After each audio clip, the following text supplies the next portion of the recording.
Ljudski resursi i ljudski kapital su najveće bogatstvo ove zemlje i zato je vrlo važno da država Srbija svakoga dana šalje poruku svim našim mladim ljudima, bez obzira da li su u zemlji ili u inostranstvu, da je budućnost Srbije zapravo zavisi od njih. Predviđeno je upoznavanje studenata sa radom naše kriminalističke, granične i saobraćajne policije, kao i poseta policijskoj upravi za grad Beograd. Takođe, studenti će imati priliku da se upoznaju i sa radom našeg sektora za vanredne situacije, te ukoliko su kao mladi zamišljali sebe u ulozi hrabrih vatrogasaca ili spasilaca, zašto se dobijaju medalje i ordenja prilikom svake godine se proglašava podvig godine i tako dalje.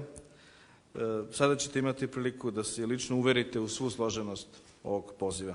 Biću i Ministarstvu prosvete i pa ja očekujem da doprinesem nešto od mojih znanja koje sam stekla tamo na studijama, isto da naučim nešto ovde o kontekstu i kako funkcioniše ministarstvo. Raspoređen sam u Ministarstvu za Kosovo i Metohiju i prosto očekujem da budem upoznat sa samim radom ministarstva i da dam svoj doprinos njegovom boljem funkcionisanju.